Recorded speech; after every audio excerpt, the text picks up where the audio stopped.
ఖమ్మం జిల్లాలో అదనంగా 1,98,000 ఎకరాలకు సాగునీరు అందించేలా ప్రణాళికలు చేస్తున్నామన్నారు డిప్యూటీ సీఎం భట్టి విక్రమార్క. మధిర నియోజకవర్గంలోని 5 మండలాల్లోని నదులు, ఏరుల నీరు వృధాగా పోకుండా అడ్డుకట్టలు వేసి పొలాలకు పారిస్తున్నామన్నారు.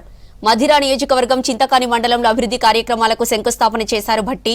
గతంలో కక్షలతో మధిరలో భూములు బీడు భూములుగా మారాయన్నారు. ఇప్పుడు ఆ భూముల్లో రైతులు వడ్లు పండిస్తుంటే సంతోషంగా ఉందన్నారు.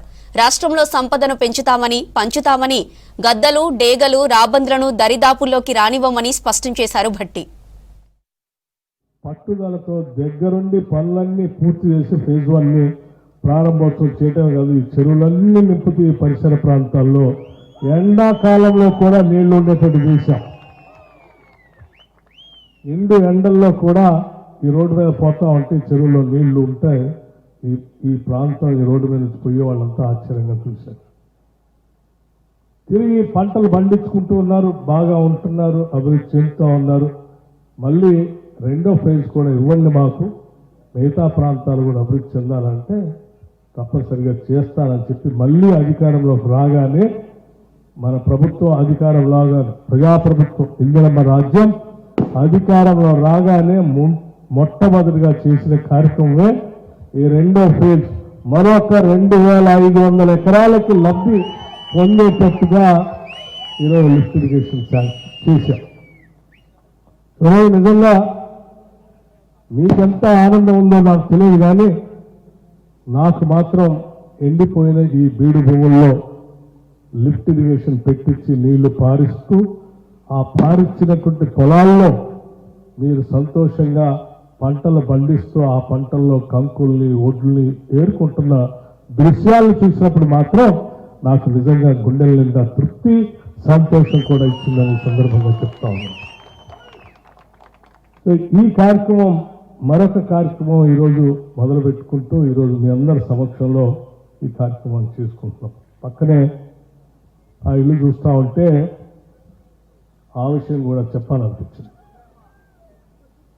గతంలో ఇందిరమ్మ ఇల్లు చూసేవాళ్ళం, డబుల్ బెడ్రూమ్ ఇల్లు ఇస్తామని చెప్పి సరే ప్రత్యేక రాష్ట్రం వచ్చిన తర్వాత జరిగిన సంఘటనలంతా మీకు తెలుసు. పరిస్థితులు అవగాహన చేసుకున్న తర్వాతనే రాష్ట్ర వ్యాప్తంగా ఆదిలాబాద్ నుంచి ఖమ్మం వరకు పాదయాత్ర చేసిన ప్రతి దగ్గర ప్రతి గ్రామంలో ప్రజలు అడిగింది ఒకటే, ఇల్లు లేవయ్యా, ఇల్లు ఇప్పించండి. వాళ్ళందరికీ చెప్పాము ఆ రోజు. తప్పనిసరిగా రాబోయేది ఇందిరమ్మ ప్రభుత్వం వచ్చిన తర్వాత మరుక్షణమే ఆలోచన చేస్తాం, నిధులు పోగేస్తాం. రాష్ట్రంలో ఇల్లు లేని పేదవాళ్ళందరికీ ఇందిరమ్మ ఇల్లు 5 లక్షల రూపాయలతో శాంక్షన్ చేస్తాం, 1,00,000, 2 లక్షలు కాదని చెప్పాం.